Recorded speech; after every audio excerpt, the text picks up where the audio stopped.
mari kita dengar kesaksian dulu. Sangat penting untuk mendengar kesaksian. Kita mau Tuhan agungkan, kita mau saling menguatkan antara satu sama yang lain. Jadi sangat penting untuk mendengar perbuatan Tuhan dalam hidup kita. Oke, siapa yang mau bersaksi? Silakan. Siapa itu? Saya, Gideon. Oke, Gideon, silakan Gideon. Kesaksian saya, Gema 4 kali ini saya mau habiskanlah ini Gema 4. Sebab saya pernah ikut Gema berapa itu, tapi saya belum pernah habiskan. Tapi ini Gema 4 saya mau try kasih habiskanlah. Wow. Oke, adik-adik coba kasih gini, kasih nampak kamu punya thumbs up bagi si Gideon. Dia punya semangat baru ini. Boleh Gideon, boleh. Bagus, saya gembira dan saya bangga itu sebab kamu ada keinginan yang macam itu. Puji Tuhan. Nanti Gideon boleh tanya cikgu-cikgu di sini kalau kamu rasa lemah sudah kan, di panjangnya mau dibaca, kamu cari cikgu Faris, kamu cari cikgu Imeldo, kamu cari saya, cari Dorcas pun boleh. Saya lemah sudah ini. Tolong bagi saya kekuatan. Nah, dorang boleh kasih kamu semangat. Mari kita baca Alkitab sama-sama. Saya bersyukur. Ya, saya bersyukur.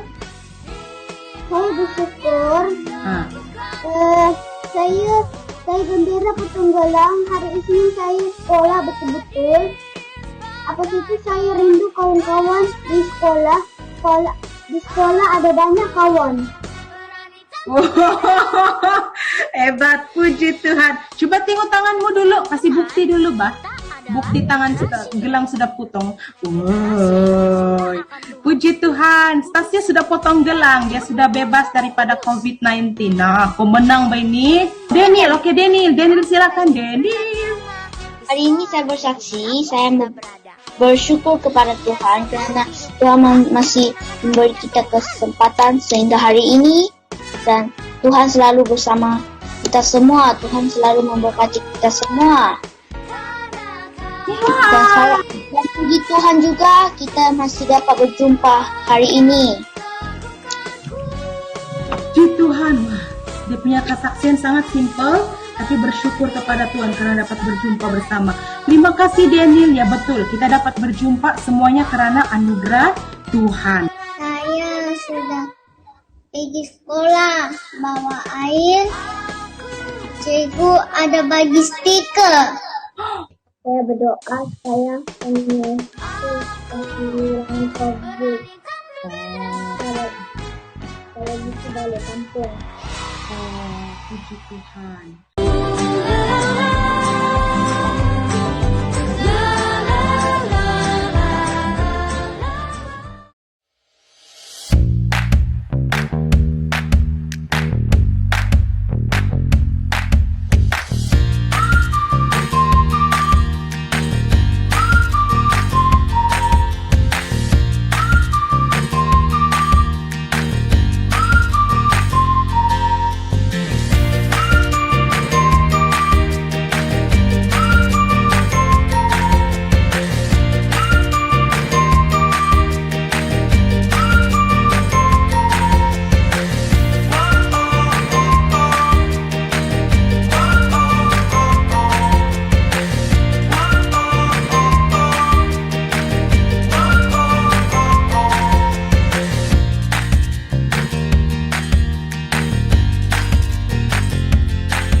Selamat datang ke ibadah dalam talian Faith Christian Center. Sebentar saja lagi, kita akan memulakan ibadah hari ini. Untuk menikmati ibadah yang hidup dan berkuasa, ikutilah panduan berikut. Siapkan hati Anda dengan minda yang benar, yaitu beribadah. Berpakaianlah seperti Anda beribadah di gereja. Elakkan daripada melakukan aktiviti lain sepanjang ibadah. Pastikan telefon Anda dalam keadaan mode senyap. Bernyanyilah dengan suara kuat, bersukacitalah sambil bertepuk tangan dan mengangkat tangan semasa pujian dan penyembahan. Memberi respon terhadap firman Tuhan dengan mengatakan amin. Anda juga digalakkan untuk mencatat nota. Selamat beribadah. Shalom, hai, apa kabar semua jemaat Tuhan? Semua jemaat yang dikasihi Tuhan, mari kita semua berdiri, mari kita memulakan ibadah dengan sukacita. Saudara-saudari, Tuhan beserta kamu. Saya gembira bila mereka berkata kepada saya, hai, marilah kita menyanyi kepada Tuhan. Allah itu roh. Kemuliaan kepada Allah Bapa, Anak, dan Roh Kudus.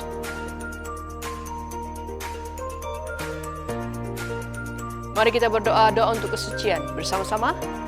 Ya Allah yang Maha Kuasa, semua hati manusia terbuka di hadapan Tuhan. Semua keinginannya diketahui oleh-Mu, dan daripadamu tiada rahasia yang tersembunyi. Sucikanlah niat hati kami dengan ilham Roh Kudus-Mu, supaya kami boleh mengasihi-Mu dengan sempurna dan memuliakan nama-Mu yang kudus dengan selayaknya, melalui Yesus Kristus Tuhan kami. Amin.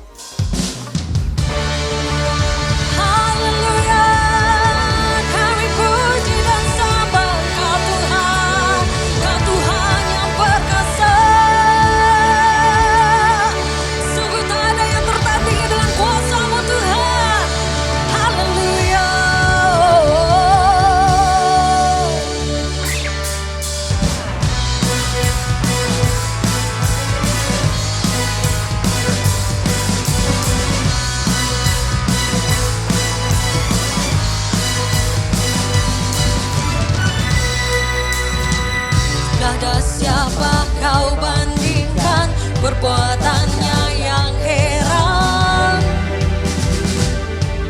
Tak ada kerjaannya yang terbesar, tak akan tergoyahkan. Semua musuh pun gemetar mendengar nama-Mu Tuhan. Sorak kemenangan.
Peri kehidupan layak ditinggikan. Tak tergoyahkan, tak tersandingkan, Raja yang sempurna. Masyhur segala perbuatannya, jika Dia di sisiku, siapa lawanku?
membayarku dengan hidupmu.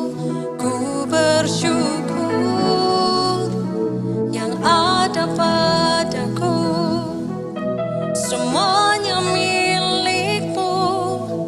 Ku persembahkan seluruh hidupku di mezbamu. Hanya Kau yang menjadi tempat jawaban.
Jemaat Tuhan, mari kita klaim janji Tuhan ini bersama-sama. Yeremia pasal 33 ayat 6. Sesungguhnya aku akan mendatangkan kepada mereka kesehatan dan kesembuhan, dan aku akan menyembuhkan mereka dan menyingkapkan kepada mereka kesejahteraan dan keamanan yang berlimpah-limpah. Kita berdoa supaya firman Tuhan ini akan dirasakan ketika kita mengikuti kelompok sel, dan juga firman Tuhan ini akan dialami oleh mereka yang sakit. Bapa dalam kerajaan syurga, kami mau berdoa dan mengucap syukur untuk kelompok sel yang ada dalam gereja FCC. Terima kasih Tuhan kerana Engkau memanggil para pemimpin untuk memimpin ahli-ahli sel. Terima kasih juga Tuhan kerana Engkau meletakkan ahli-ahli sel Tuhan, yaitu anggota tubuh Kristus, untuk masuk dalam kelompok sel. Tuhan, kami berdoa berkati semua kelompok sel yang ada di kebaktian BM. Kami berdoa supaya Engkau lawat dalam setiap pertemuan. Kami berdoa supaya dalam pertemuan ini ada kesembuhan yang berlaku, ada penerobosan yang berlaku, ada pertemuan dengan Tuhan Yesus yang akan berlaku. Pakai semua pemimpin sel supaya berkuasa menyampaikan firman Tuhan, dan berkati juga supaya dalam kelompok sel ini ada pertumbuhan iman, ada kematangan rohani yang akan berlaku. Terima kasih Tuhan, Kau ditinggikan dan dimuliakan. Kami juga mau ucapkan kesembuhan ilahi dialami oleh semua jemaat kami yang sakit pada saat ini Tuhan. Lawat mereka di dalam nama Tuhan Yesus. Curahkan bilur-bilur-Mu Tuhan di bahagian-bahagian yang sakit. Sel-sel yang tidak aktif, sel-sel yang tidak produktif lagi. Kami berdoa Tuhan akan sentuh, Tuhan akan jamah supaya hidup kembali. Kami berdoa supaya Engkau berikan mereka antibodi yang kuat, supaya mereka dapat tahan itu ubat punya reaction, dan juga mereka dapat tahan terhadap setiap perawatan yang mereka terima.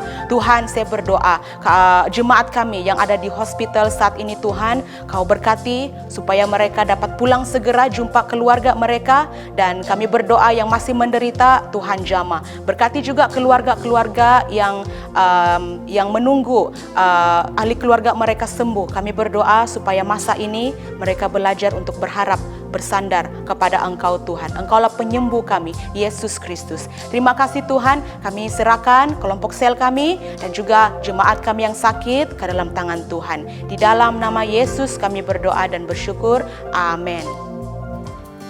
Shalom jemaat Tuhan, sungguh satu anugerah untuk dapat kembali menyapa Anda dan melayani Anda dalam ibadah Church Online Platform. Kami percaya nanti sepanjang kita mengikuti ibadah ini dan selepas mengikuti ibadah ini, kita semua akan dikuatkan.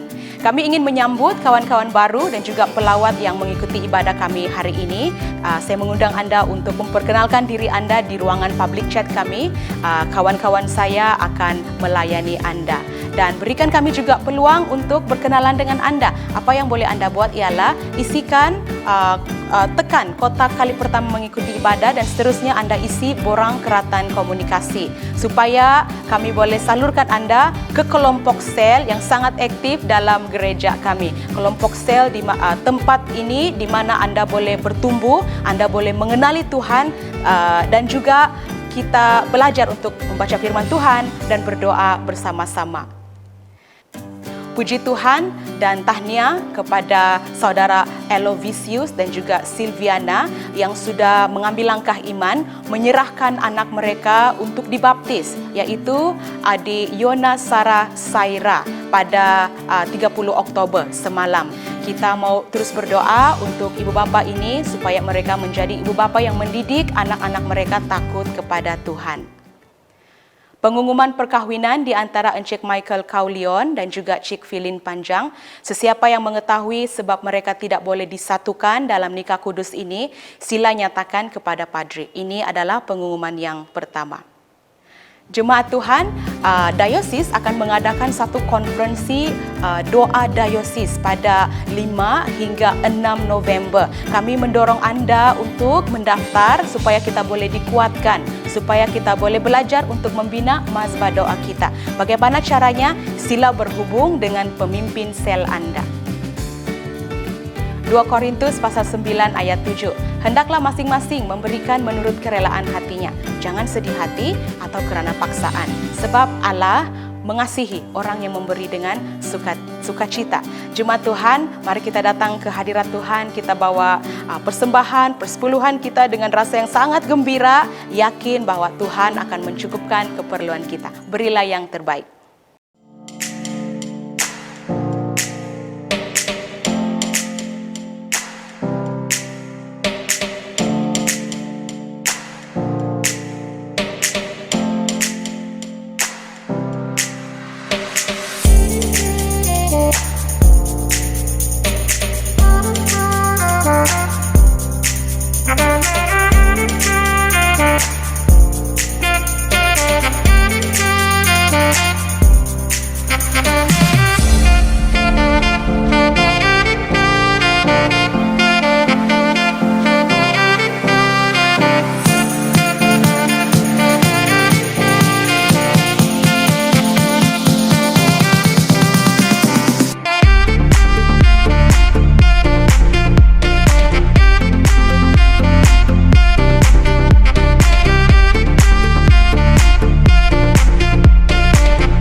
Jemaat Tuhan, mari kita berdoa bersama-sama.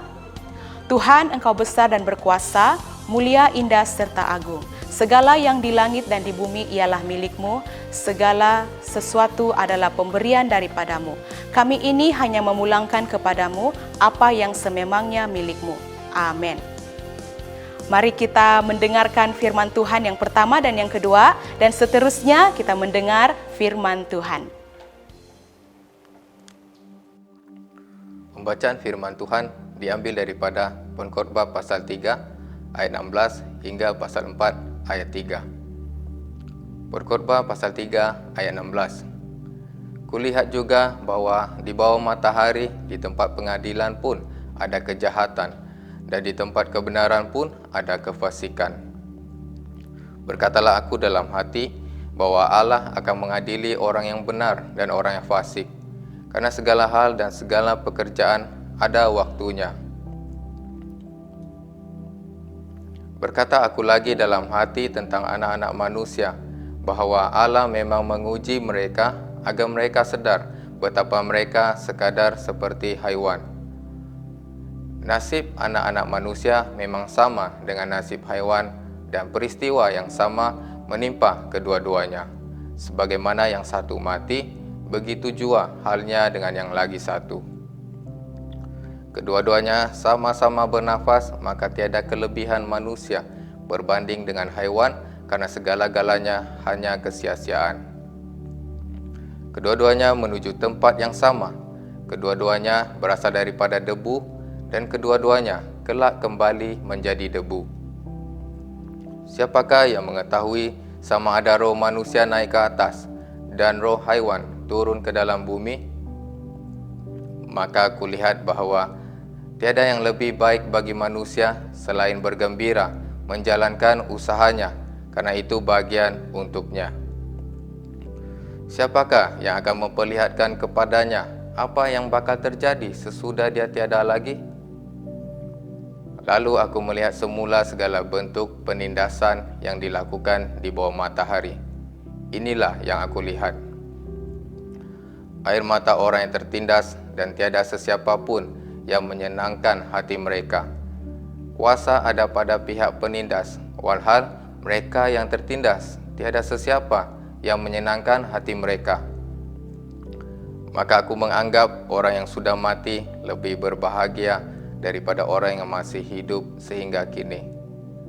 Tetapi lebih berbahagia daripada kedua-duanya itu ialah orang yang belum ada, yang belum melihat perbuatan segala kejahatan yang dilakukan di bawah matahari.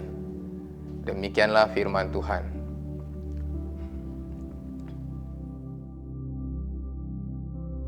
Semua jemaat diminta berdiri untuk pembacaan Injil. Injil Kudus dari Tuhan kita Yesus Kristus menurut Markus pasal 12 ayat 28 hingga 34. Semua kemuliaan kepadamu Tuhan Yesus.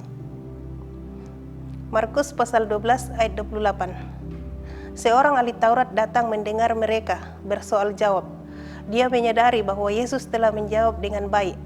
Dia pun bertanya kepadanya, "Perintah manakah yang terutama?" Yesus menjawab, "Yang terutama antara semua perintah ialah, dengarlah, wahai umat Israel, Tuhan Allah kita, Tuhan itu Esa.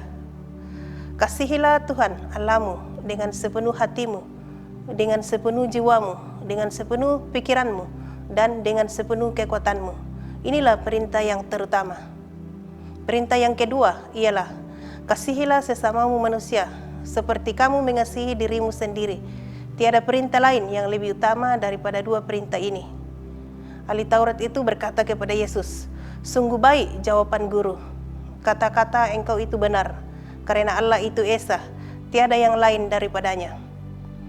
Mengasihinya dengan sepenuh hati, dengan sepenuh pikiran, dengan sepenuh jiwa, dan dengan sepenuh kekuatan, serta mengasihi sesama manusia seperti diri sendiri adalah lebih utama daripada segala korban persembahan dan korban bakaran." Yesus menyadari bahwa jawaban itu bijaksana, lalu berkata kepadanya, "Kamu tidak jauh daripada kerajaan Allah." Selepas itu, tiada siapa yang berani menyoalnya apa-apa lagi. Inilah Injil Kristus.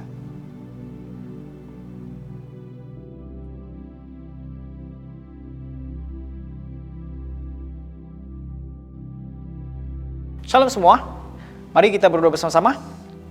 Bapa kami di surga, terima kasih Bapa atas kesempatan yang Kau telah berikan kepada kami untuk sekali lagi beribadah bersama-sama pada minggu ini.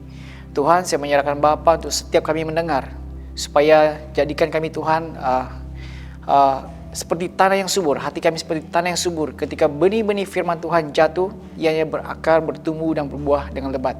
Dan hamba-Mu yang menyampaikan, kiranya hamba-Mu diberikan hikmat, kuasa untuk memberitakan kebenaran firman Tuhan ini. Daripada mula sampai akhir, hanya Tuhan Yesus Kristus dimuliakan. Dalam nama Tuhan Yesus, amin.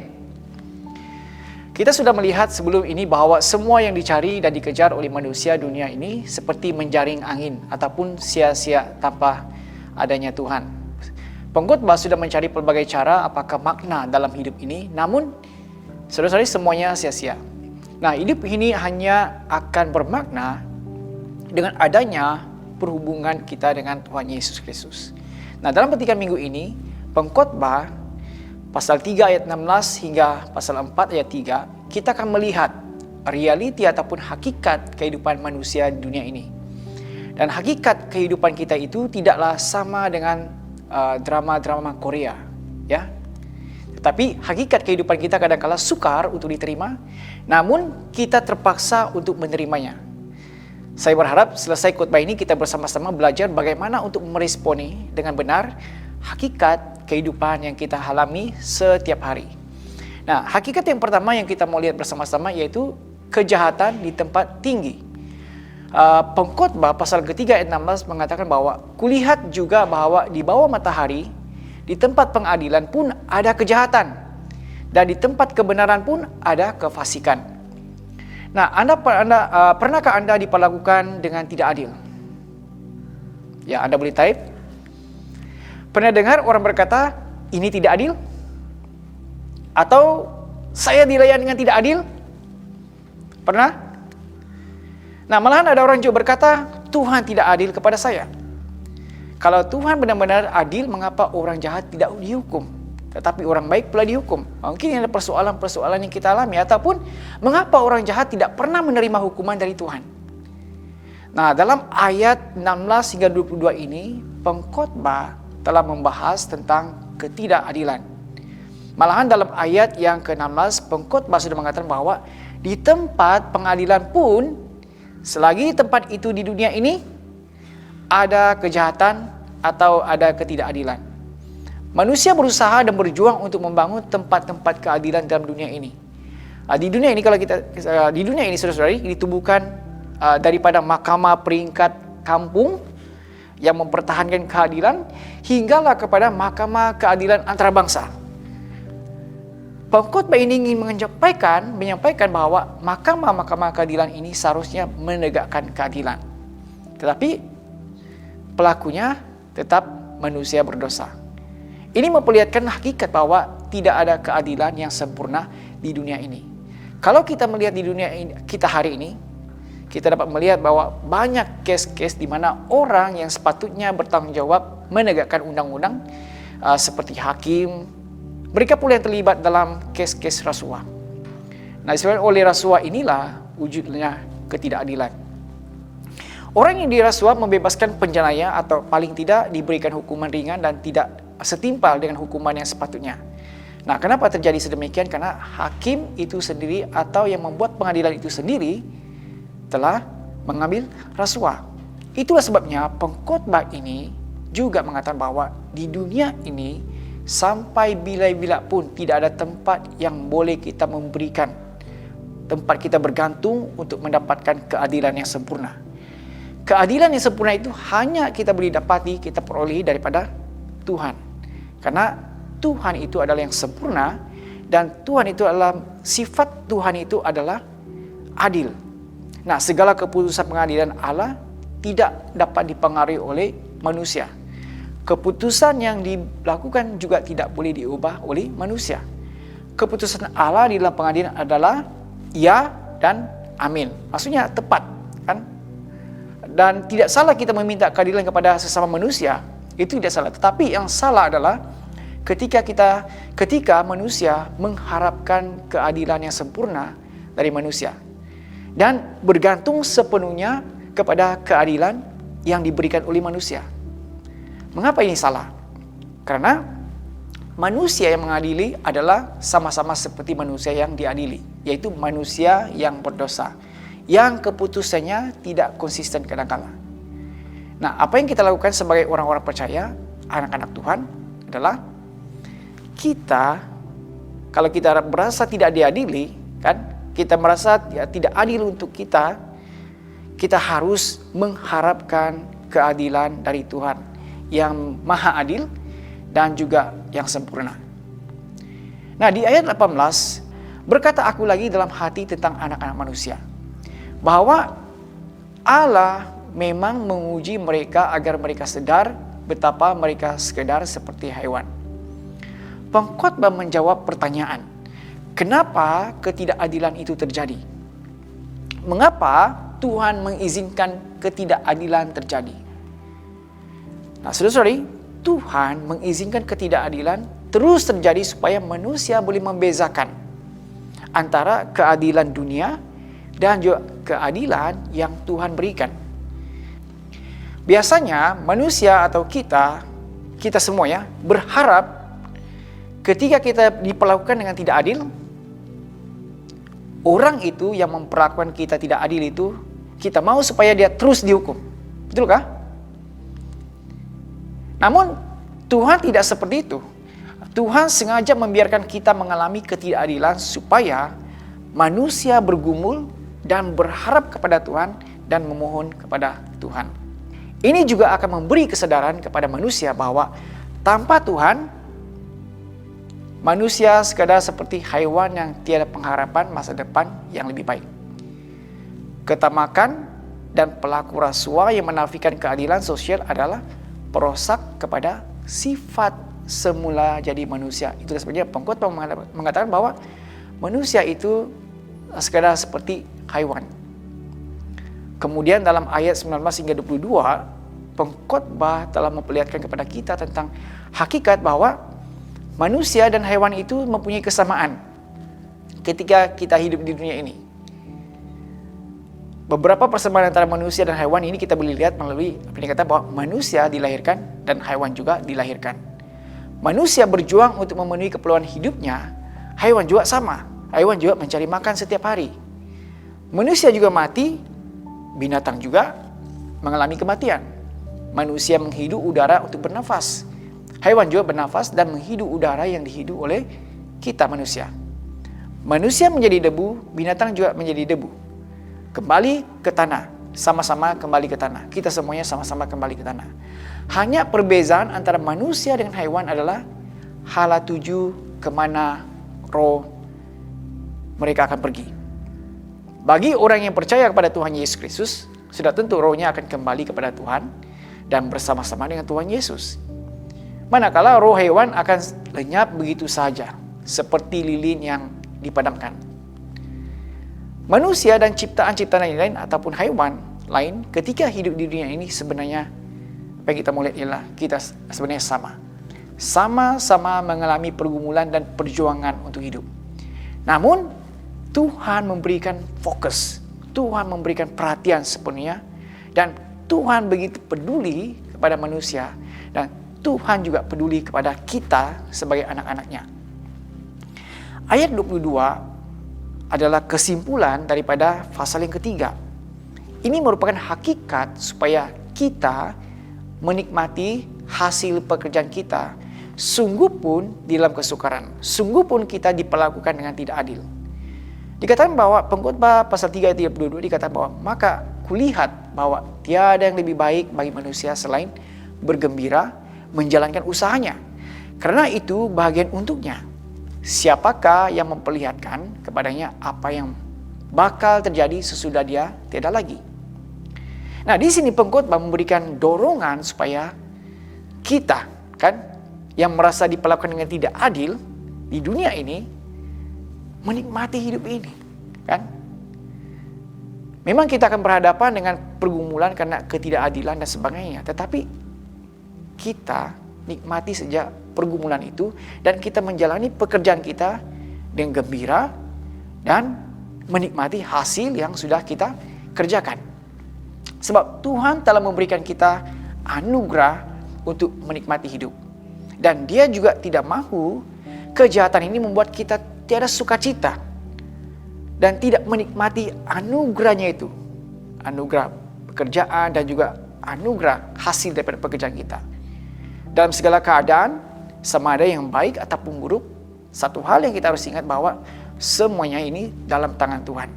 Sama ada baik ataupun buruk, semuanya dalam tangan Tuhan. Sama ada kita diadili ataupun tidak, tiada keadilan bagi kita, semuanya di dalam tangan Tuhan. Dan hidup kita di dunia ini sekali saja. Dan apapun kerjaya kita, itu adalah panggilan yang Tuhan sudah berikan, panggilan Tuhan kepada kita untuk mengerjakannya. Itulah sebabnya Paulus mengatakan dalam Kolose pasal 3 ayat 3 dikatakan bahwa lakukan segala kerja dengan sebulat hatimu untuk Tuhan, bukan untuk manusia. Dalam keadaan kesukaran, dalam keadaan kita berasa tidak diadili di tempat kerja dan di mana-mana saja, di tempat umum kita berasa bahwa tidak adil bagi kita. Dikatakan bahwa kita melakukan semua itu, segala kerja, segala tindakan kita dengan sebulat hati kita untuk Tuhan dan bukan untuk manusia. Kemudian pengkhotbah membuka pasal yang keempat tentang hakikat kehidupan bahwa penindasan terjadi di sana sini di dunia ini.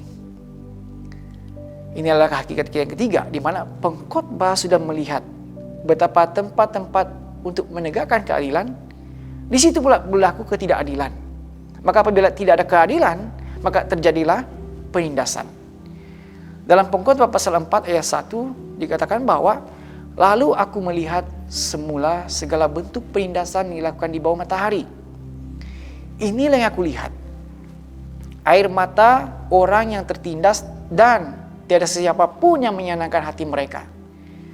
Kuasa ada pada pihak penindas, walhal mereka yang tertindas tiada siapa yang menyenangkan hati mereka.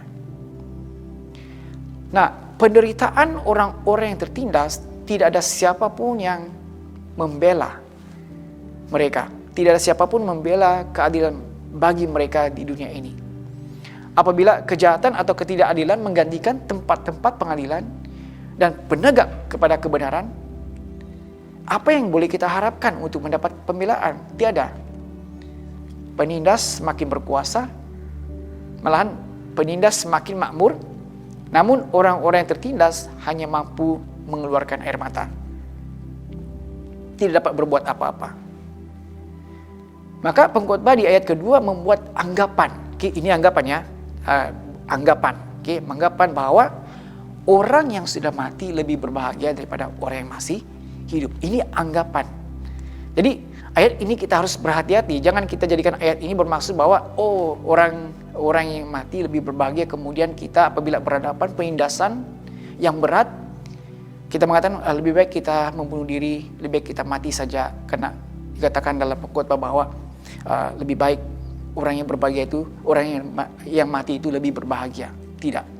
Sebab kita harus melihat juga pengkhotbah pasal yang ke-9 ayat 4 hingga 5, di mana pengkhotbah sendiri mengatakan bahwa selagi di kalangan hidup, selagi kita hidup maksudnya, manusia masih ada harapan, karena anjing lebih baik, anjing lebih baik daripada singa yang mati.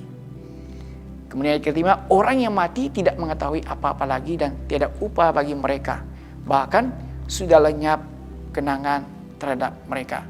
Jadi saudara, kalau kita melihat kepada petikan ini, melihat kepada yang kehidupan kita hari ini, dikatakan bahwa anjing yang hidup lebih baik, kan, berbanding dengan yang mati. Orang yang mati tidak mengetahui apa-apa lagi dan tiada upah lagi bagi mereka, bahkan sudah lenyap kenangan terhadap mereka. Ini memberitahu kita bahwa hidup itu, saudara, hidup itu berharga, sangat berharga sebelum Tuhan ambil nyawa kita, sebelum kematian.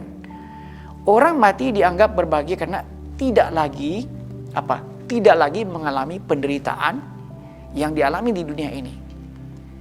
Bagi kita orang-orang percaya, penderitaan dan penindasan itu adalah hakikat yang harus kita terima dan kita harus hadapinya. Malahan penderitaan dan penindasan itulah satu kesempatan, kan? Penderitaan yang kita alami, apalagi penindasan yang kita alami, itu adalah satu kesempatan bagi kita untuk menguji, kan? Menguji sejauh mana kita bertekun dalam iman dan sejauh mana kita setia kepada Tuhan Yesus Kristus. Jadi saudara-saudari, selagi kita hidup, kita harus hidup sama seperti Kristus. Kita kerjakan apa yang Dia amanahkan. Kita berjuang dalam iman sampai garis akhir. Dan jangan mudah kita mengalah kepada masalah ataupun penderitaan ataupun penindasan yang mungkin kita alami saat ini. Kita jangan jadi orang Kristen yang sakit-sakit, kan? Sakit-sakit di mana sikit-sikit mengeluh, kan? Sikit-sikit sakit hati dan mudah tersinggung. Ada orang mengatakan bahwa hati tisu, kan, mudah terkoyak. Jadi kita tidak mau menjadi orang-orang Kristen yang mudah kehilangan harapan. Tapi marilah kita menjadi orang Kristen yang matang, kan? Walaupun kita berhadapan dengan penindasan, walaupun kita berhadapan dengan penderitaan sekalipun, kita boleh tetap berkata bahwa dalam semua hal Allah bekerja untuk kebaikan orang yang mengasihinya, yang telah dipanggil menurut rancangannya. Ingat bahwa kalau kita mati pun, ingat bahwa kalau kita mati pun dalam penderitaan dan tetap setia kepada Tuhan Yesus, itu juga adalah keuntungan. Karena kita dapat bersama dengan Yesus. Nah, saudara-saudari, penindasan adalah yang biasa di dunia ini. Hanya kita tidak sadar atau ataupun kita sudah lali akan hal tersebut. Atau mungkin penindasan yang kita alami ringan saja ataupun ada yang mengalaminya dengan berat. Dan penindasan itu nyata dan itulah hakikat kehidupan yang harus kita terima. Penindasan tetap ada selagi kita berada di dalam dunia ini, tapi mari kita belajar bagaimana kita meresponinya. Bagaimana kita meresponi segala ketidakadilan, bagaimana kita meresponi segala penindasan Dan itu sebenarnya sangat penting untuk ketika kita berhadapan dengan segala macam penindasan, harus kita mengubah cara berdoa kita. Di mana bukan lagi kita mengatakan supaya cepat-cepat kita terlepas, kan? Cepat-cepat kita bebas daripada penindasan. Tapi kita harus belajar untuk berdoa supaya kita tetap setia, kita ada keberanian, kita ada kekuatan, kita dapat bertahan, kita ada kesabaran dalam menghadapi apa juga penindasan, penderitaan, ketidakadilan yang kita alami di dunia ini. Jadi itulah hakikat yang kita harus terima, meresponinya dengan benar setiap ketidakadilan dan penindasan yang kita alami di dunia ini. Jika pada hari ini mungkin Anda diperlakukan tidak adil atau rasa tertindas di tempat kerja, kan? Ataupun Anda rasa tertindas di mana-mana saja, kan? Kena bully kah, kan?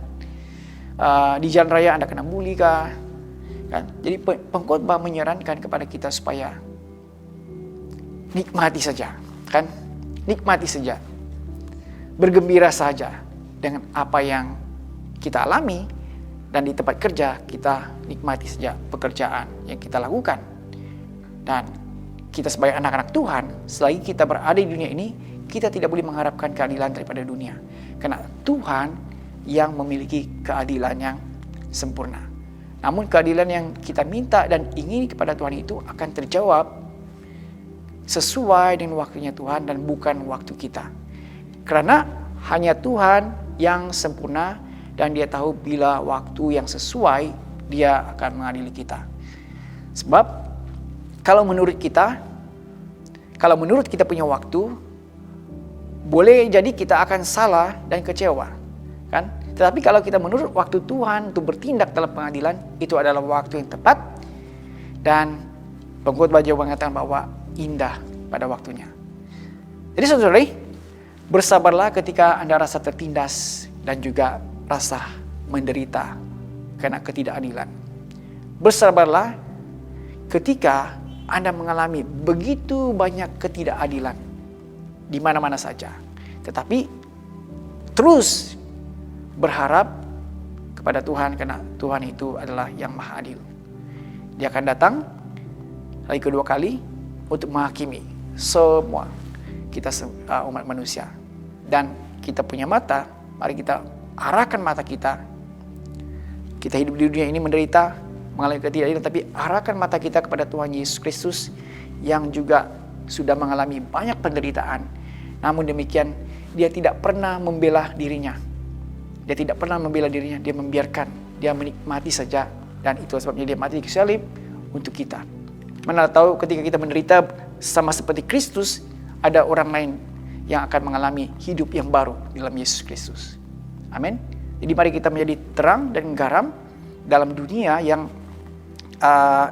tidak ada keadilan ini ataupun banyak penindasan ini. Dan biarlah Yesus Kristus kelihatan di dalam diri kita. Kita menderita bersama dengan Kristus. Kita mengalami kesukaran sama seperti Kristus. Dan yang paling penting, kita ada kerelaan untuk mengampuni. Amin. Dan mata kita terus tertuju kepada Yesus Kristus. Mari kita ambil waktu untuk berdiam sejenak.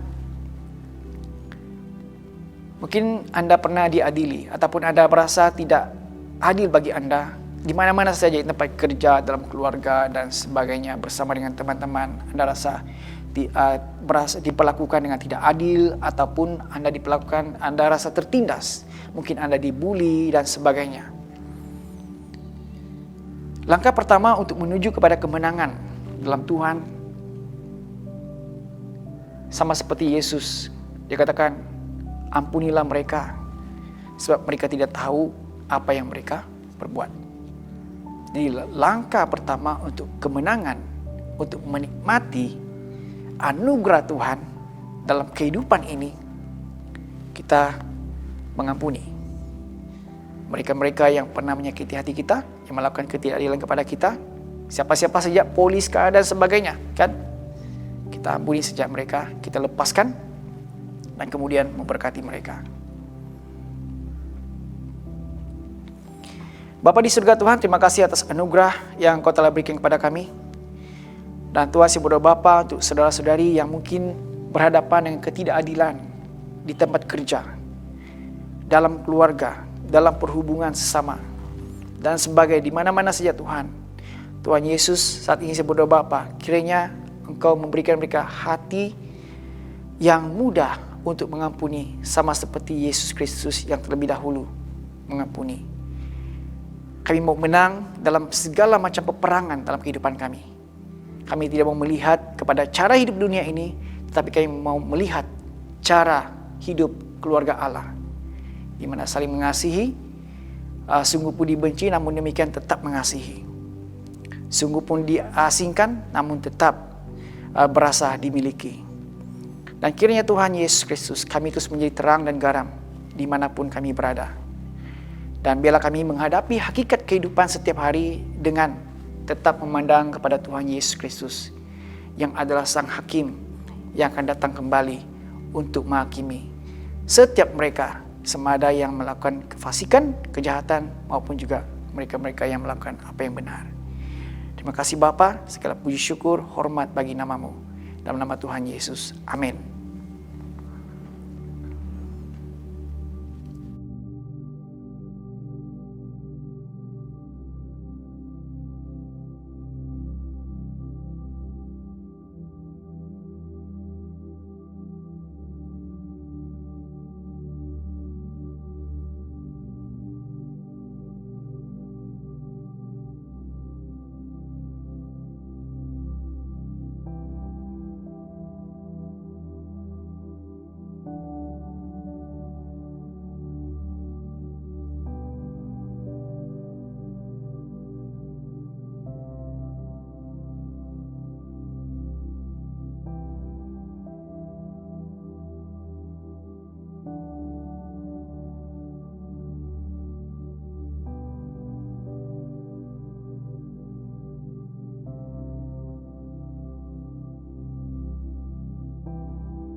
Kita bersyukur untuk pemberitaan firman Tuhan sebentar tadi. Semua kemuliaan bagi nama Tuhan. Amin.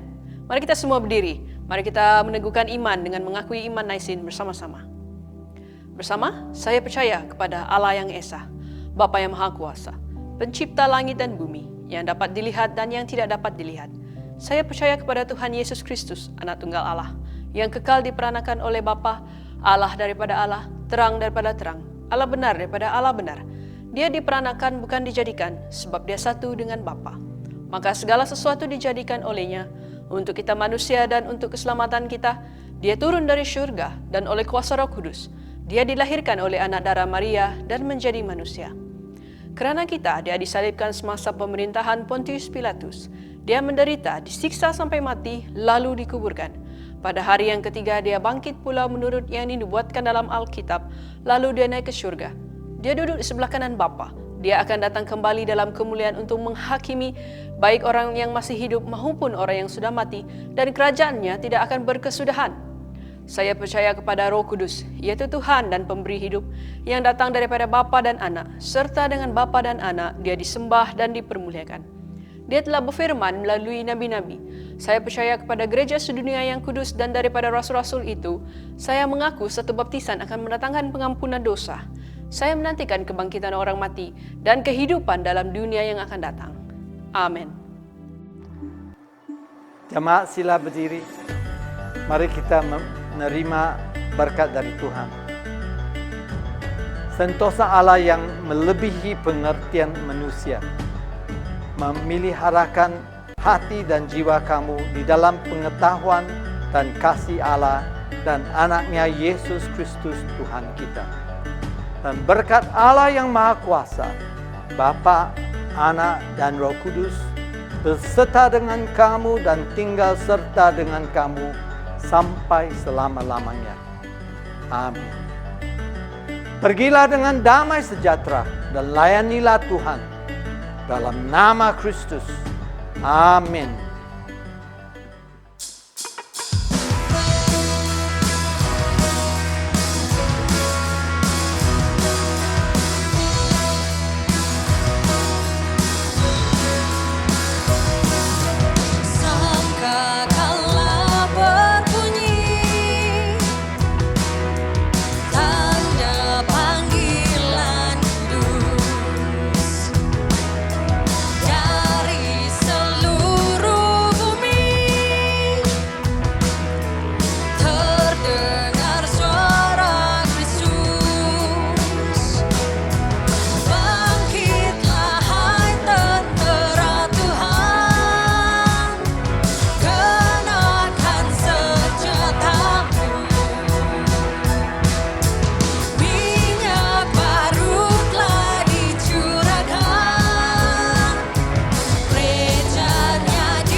katakan